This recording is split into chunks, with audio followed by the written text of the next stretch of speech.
Good afternoon, everyone. Welcome to the Adventure Mystery Book Club. I'm Bill Mallory, branch manager of the La Jolla Library. Back in the library again. Um, so glad that you could join me for today's reading. We're reading chapters 7 and 8 today for 20,000 Leagues Under the Sea. I hope you're reading along.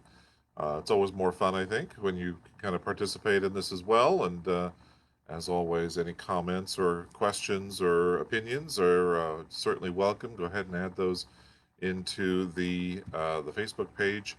I can't really see any that are done immediately on this as we're doing this, which is weird. Um, but go ahead and add any comments that you might have, and we'll be glad to kind of talk about that or use that as a topic of discussion. So, 20,000 Leagues Under the Sea, we read chapter 6 on Friday.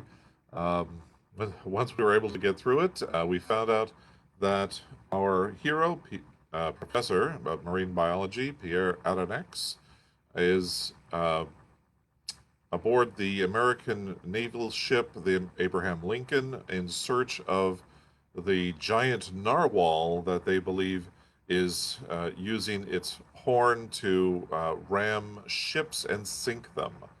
Of course, the long horn on a narwhal is believed to be the weapon used to puncture the hull of both large vessels and small, and as a result, sinking, believed to be anyway, sinking a great number of ships. And basically, what they said in the book was that any ship that went down was believed to have been a victim of this mysterious beast. So, in our last chapter, chapter 6, they were basically chasing it around. The whole chapter, they would speed up, and sometimes the engines would go to their maximum capacity, and they would be speeding towards it as fast as they could. Meanwhile, this luminescent beast that was under the water was able to keep pace with them and always kept the same distance away.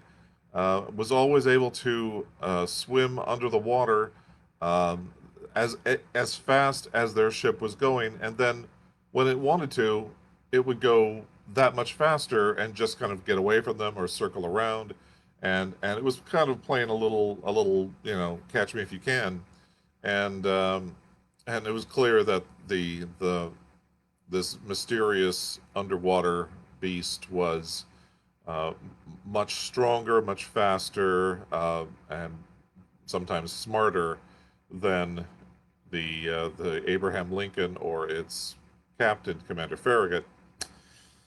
So, at the very end of the chapter, because of course Jules Verne leaves us with a cliffhanger at the end of every chapter, the the the the underwater beast rams into the ship, and our hero Pierre Aronnax is hurled overboard and into the ocean. Okay, so with that in mind, we will begin chapter 7, which is entitled An Unknown Species of Whale.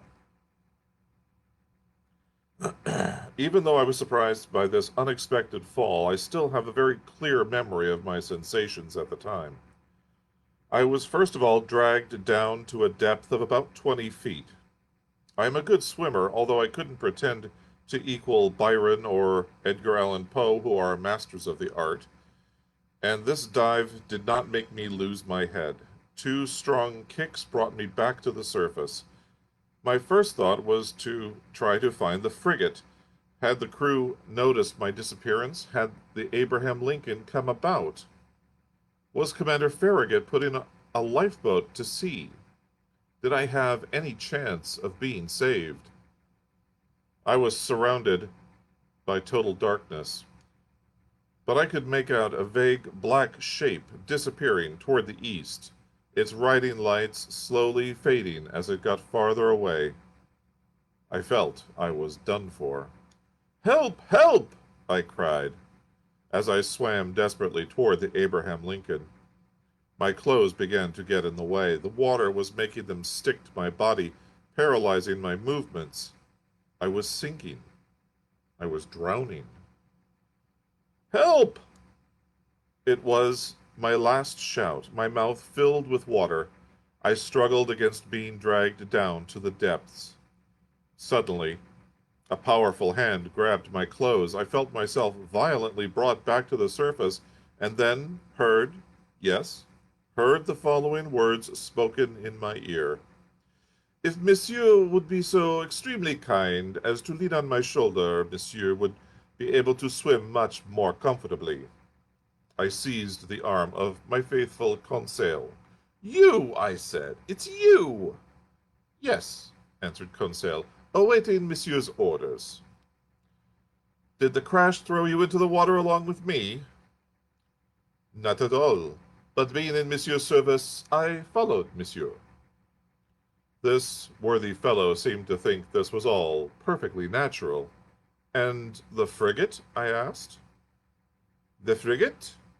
Replied Conseil, rolling over on his back.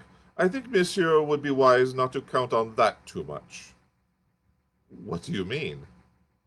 I mean that when I was getting ready to jump into the water, I heard the men at the helm shouting, the propeller and the rudder are broken.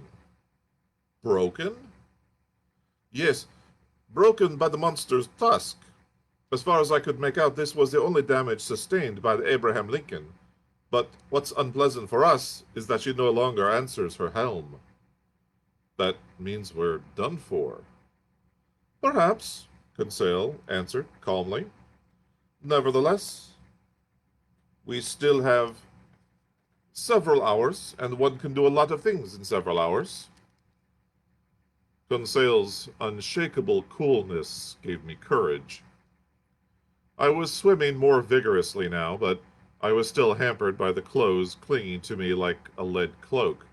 I found it very difficult to stay afloat. Conseil noticed this.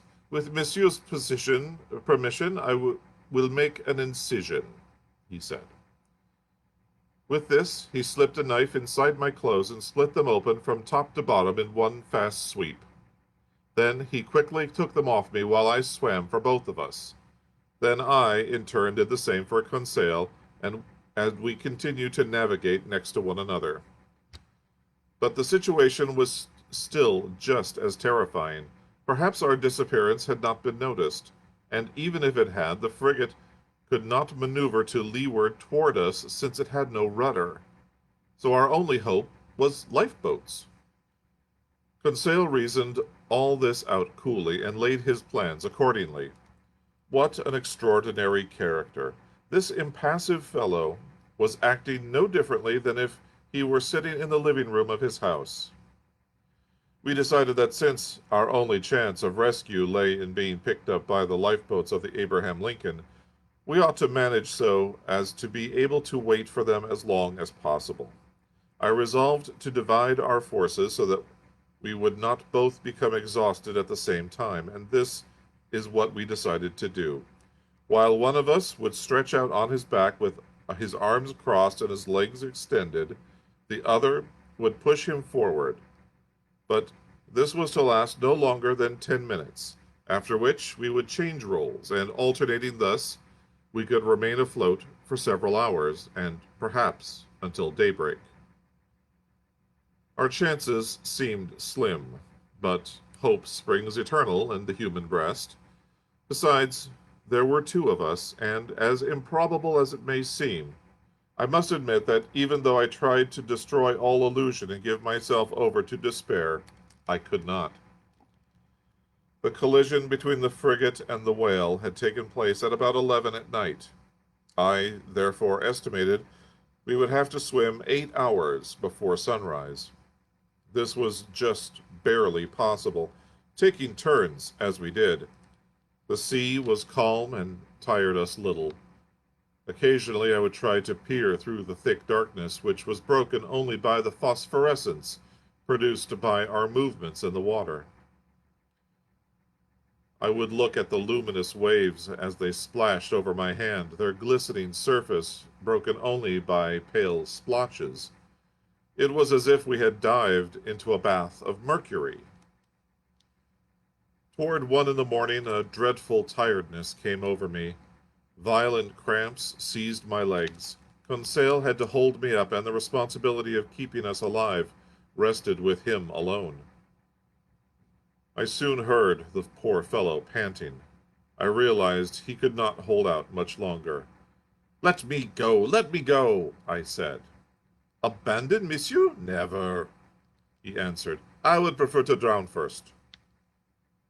Just then, the moon appeared over the edge of a large cloud being blown toward the east. The surface of the sea sparkled beneath its rays. This bountiful light restored our strength. I once more held up my head. I looked around at every corner of the horizon. I caught sight of the frigate. She was 5 miles away, and we could make out little more than a vague shape.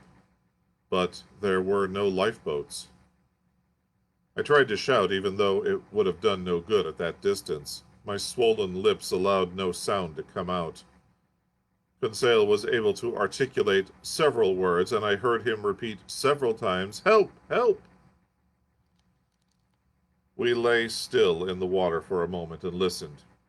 It might only have been a ringing in my ear, but it seemed as if I heard someone answer Conseil's shout. "Did you hear that?" I murmured. "Yes, yes." And Conseil gave one more desperate shout. This time there was no doubt about it. A human voice was answering ours. Was it a voice of some other poor soul abandoned in mid-ocean, some other victim of the collision? Or was it a lifeboat from the frigate hailing us in the darkness? Conseil made a supreme effort, and, leaning on my shoulder while I stayed afloat, with my last ounce of strength, he raised himself half out of the water and then fell back, exhausted. "What did you see?" "I saw," he murmured. "I saw... better not talk. Got to keep our strength." What had he seen? Then, I don't know why, the thought of the monster crossed my mind for the first time. But what about the voice? In this day and age, there were no longer any Jonahs taking refuge in the bellies of whales. Meanwhile, Conseil was still pushing me along. He would occasionally lift up his head, look out in front, and let out a shout. He would be answered by a voice getting nearer and nearer. But I could scarcely hear it. I was at the end of my tether. My fingers became stiff. I could no longer use my hand for support. My mouth began opening convulsively and filling with salt water. A chill crept through my body. I lifted my head one last time, and then I began to sink. Just then, something hard knocked against me. I grabbed onto it. I felt something dragging me, bringing me back to the surface, but my chest was collapsing, and I passed out. I must have regained consciousness quickly, thanks to someone giving me a strong massage. I half opened my eyes. "Conseil," I murmured. "Did monsieur call for me?" replied Conseil. Just then, by the fading light of the moon sinking down toward the horizon, I made out a face which wasn't Conseil's, but which I immediately recognized. "Ned!" I cried. "Yeah, it's me, still chasing my prize," answered the Canadian. "Were you also thrown into the sea by the collision?" "Yes, Professor, but I was a little luckier than you, and I was able to stand on a floating island right away." "A floating island?" "Or, to put it another way, on our giant narwhal." "What do you mean, Ned?" "Only, I soon saw why my harpoon hadn't been able to penetrate and why it had only been blunted on its skin." "Why, Ned? Why?" "Because the critter's covered with steel plates." At this point in my story, I must gather myself together, clarify my memory, and make doubly sure of my statements. The Canadian's last words had produced a turmoil in my mind. I quickly climbed to the top of the half-submerged creature or object which was serving as our place of refuge. I felt it with my foot. It was obviously something hard and impenetrable, and not made out of the soft flesh which covers marine animals. But this hard exterior could be no more than a bony shell like that of prehistoric animals, and I could then easily class the monster among amphibious reptiles, such as turtles or alligators. But no, the blackish back supported me was smooth and polished rather than rough. When it struck, when struck, it gave off a metallic noise, and as unbelievable as it seemed, it was made of bolted down plates. There was no longer any room for doubt. The animal, the monster, the phenomenon of nature that had intrigued the whole scientific world, confused and misled seamen of both hemispheres, I now had to admit was something even more astounding. It was the work of man. Had I discovered some truly fabulous mythological creature, it would not have come as a greater shock to me. It was quite easy to believe that God had created something prodigious, but suddenly to find before one's very eyes the impossible realized by mysterious human means, that truly was a staggering thought. But there was no question about it. We were stretched out on the back of some sort of underwater boat, built, as far as I could make out, in the form of a huge steel fish. Ned Land had already made up his mind about this. Conseil and I could only agree with him. So, I said, this thing must contain some means of locomotion and a crew to guide it. Obviously, replied the harpooner, but all the same, in the 3 hours I've been on this floating island, it hasn't given a single sign of life. It hasn't moved? No, Monsieur Aronnax. It just laid here, rocked by the waves, without budging.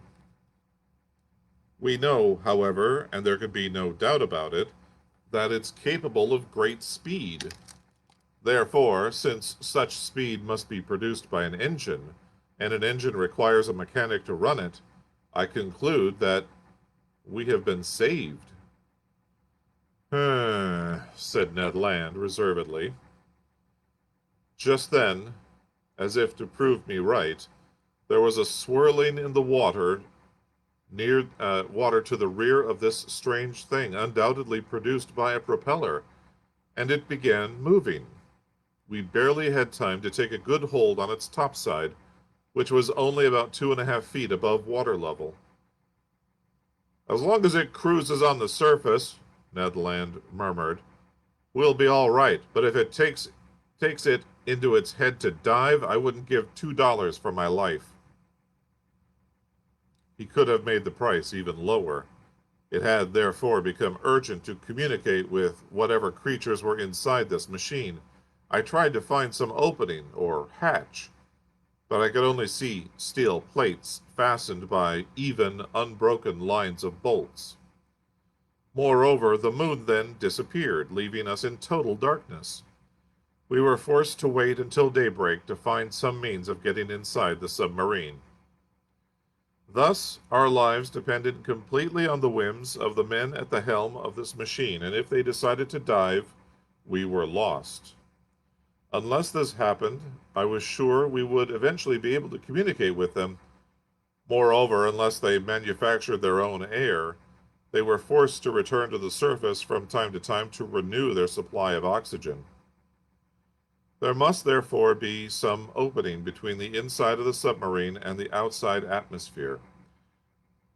As for the hope of being saved by Commander Farragut, we had given up all thought of that. We were being taken off to the west, and I estimated we were traveling at the relatively moderate speed of 12 knots. The propeller was churning the water in an absolutely regular rhythm, occasionally rising above the surface and sending columns of phosphorescent water to great heights. Toward 4 in the morning, it started to go faster. We were soon traveling at a headlong speed, and it became difficult to hang on with the waves crashing into us. Luckily, Ned found a large mooring ring attached to the upper part of its steel-plated back, and we were able to get a firm hold on it. Finally, this long night came to an end. My incomplete memory of it does not permit me to recount all my impressions. Only one detail comes to mind. During certain movements, when the sea was calm, I occasionally thought I could hear vague sounds of music, a sort of fleeting harmony produced by far-off chords. What mystery lay behind this underwater boat, about which the entire world had been vainly seeking an explanation? What sort of creatures lived inside this strange ship? What sort of engine permitted it to travel so fast? Then dawn came. For a while, we were wrapped in morning mists, but it was not long before they began breaking up. I was about to start a careful examination of the submarine's topside, which formed a kind of horizontal platform, when I felt it starting to go down little by little. "Confound it!" cried Ned Land, striking the steel plates with his foot. "Open up! Show us a little hospitality!" But it was difficult to make ourselves heard in the midst of the deafening beat of the propeller. Luckily, the ship stopped diving.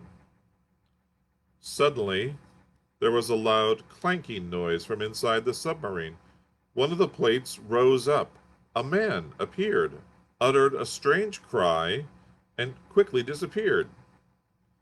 Several moments later, 8 solidly built young men with masked faces came silently out on the deck and brought us inside their formidable machine.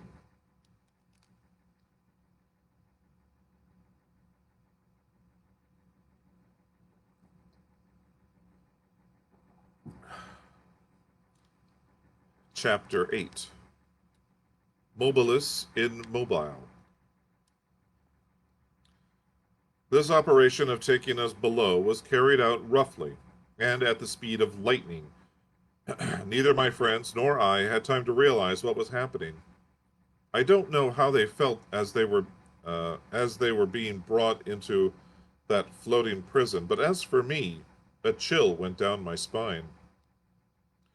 What sort of people were we dealing with? Undoubtedly with some new kind of pirates roaming the sea in their own fashion.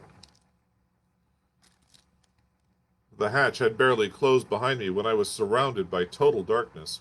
My eyes, still under the influence of strong daylight, could make out nothing.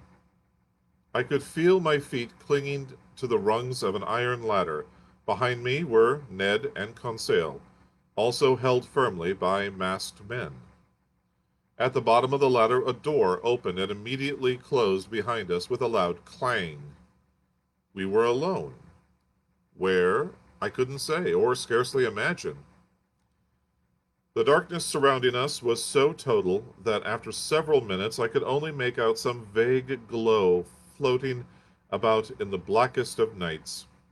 Ned Land, however, was furious with having been treated this way, and he gave free rein to his indignation. "Confound them!" he cried. "These people are as hospitable as a bunch of Caledonians. They'll probably they're probably nothing better than cannibals. It wouldn't surprise me a bit, but I tell you, I'll give them trouble before they eat me." "Calm down, Ned. Calm down," Monsieur Conseil said quietly. "Don't get carried away beforehand. We are not stewing in a pot yet." "Maybe not," replied the Canadian, "but it certainly looks like it.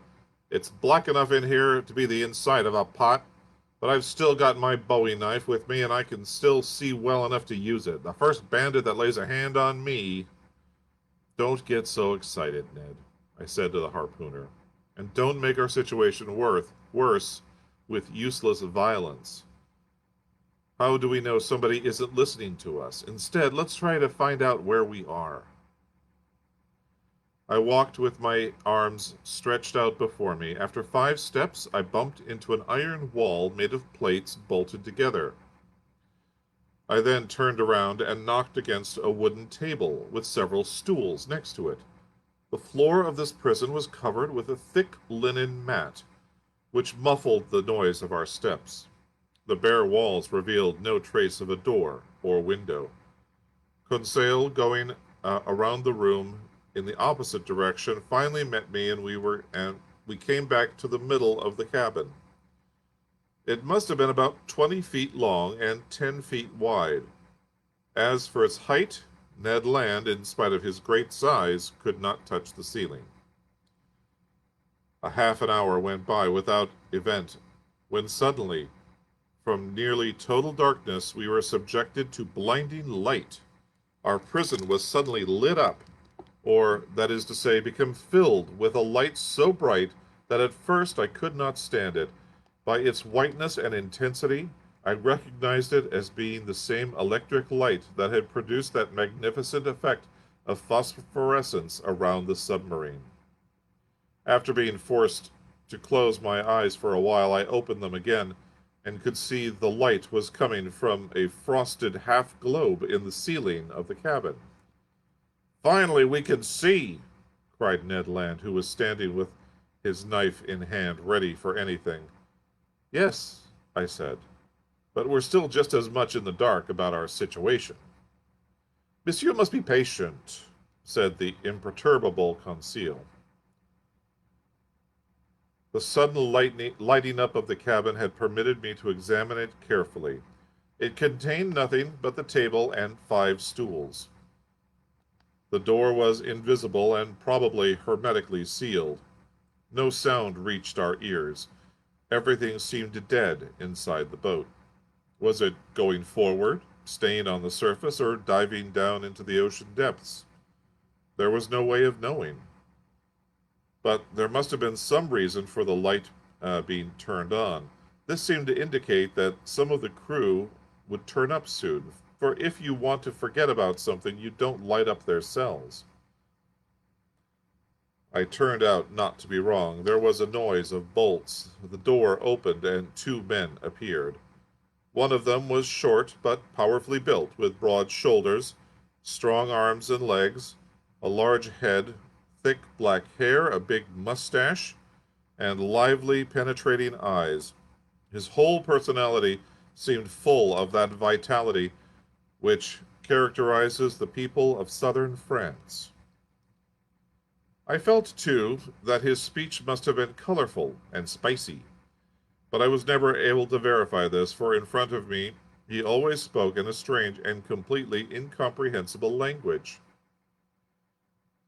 The other person deserved a more detailed description. A disciple of Gratiolet or Engel would have been able to read his face like an open book. I could easily make out his dominant characteristics: self-confidence, from the fine way his head was set on his shoulders, and from his look of cold assurance; calm, because he was rather pale-skinned, showed his coolness of blood; energy, evinced by the rapid way he would contract his eyebrows; and finally courage, for his deep breathing indicated an expansive, vital nature. In addition, this man was proud. His firm, calm look seemed to reflect thoughts of high nature, and one could see in everything, in his bodily and facial movements, an undeniable openness of manner. I felt myself involuntarily reassured in his presence, and I predicted that our interview would have a favorable outcome. Whether he was 35 or 50, I could not tell. He was tall, with a broad forehead, a straight nose, firm mouth, splendid teeth, and delicate hands, slender and long, eminently psychical, to use the term from palmistry, or, in other words, worthy of serving a high-minded, passionate soul. This man seemed one of the most admirable I had ever met. One strange detail, his eyes, which were rather far apart, had an almost 90-degree range of vision. This ability, I was later able to verify it, was backed by eyesight even better than Ned Land's. When this man fixed his look upon some object, he would frown and squint in such a way as to limit his range of vision, and then he would look. And what a look! How he could magnify objects made smaller by distance, how he could penetrate to your very soul, how he could pierce the surface of water, so impenetrable to our eyes, and read the ocean depths. These two strangers wore otterskin caps, sealskin boots, and clothes made out of some special material which hung loosely from their body, giving them great freedom of movement. The taller of the two, obviously the captain of the ship, examined us very carefully without saying a word. He then turned to his companion and said something in a language I didn't recognize. It was a sonorous, harmonious, supple language, the vowels of which seemed to undergo a wide variety of accentuation. The other answered with a nod, and added two or three totally incomprehensible words. He then looked at me as if he were questioning me directly. I replied in French that I didn't understand his language, but he did not seem to understand me, and the situation became awkward. Monsieur might try to tell our story anyhow, Conseil said to me. These gentlemen will perhaps understand a few words of it. I began reciting our adventure, pronouncing each word carefully and without omitting a single detail. I told them our names and positions, then formally presented us to them, Professor Ardonex, his servant Conseil, and Ned Land, Master Harpooner. The man with the calm, gentle eyes listened to me silently, politely, with remarkable attention, but nothing in his facial expression showed that he had understood my story. When I had finished, he didn't say a word. I could still try talking English. Perhaps I could make myself understood in this almost universal language. I knew English as well as I knew German, that is to say, well enough to read it fluently, but not well enough to speak it correctly. But in this situation, we, above all, had to make ourselves understood. All right, it's your turn, I told the harpooner. Whip out your best English and see if you have better luck than I did. Ned, without hesitating, began our story all over again, and I could understand almost every word. It was basically the same, but differed in details, being more emotional. The Canadian told it in a much livelier fashion. He complained bitterly of being imprisoned without regard to people's rights, asked what they thought they were doing in locking us up like this, invoked the law of habeas corpus, threatened to bring them to court, flailed about, gesticulated, shouted, and finally threatened, and finally, with a very expressive gesture, made it clear we were dying of hunger. And this was perfectly true, even though we had almost completely forgotten about it. To his great amazement, the harpooner seemed to have been no better understood than I. Our visitors did not bat an eyelid. It was obvious they understood neither the language of Arago nor that of Faraday. Having thus exhausted our resources of language in vain, we were very puzzled. I no longer knew what to do, when suddenly Conseil said to me, "With Monsieur's permission, I could tell our story in German." "What? You know German?" I cried. "No better than most Belgians, but by Monsieur's leave."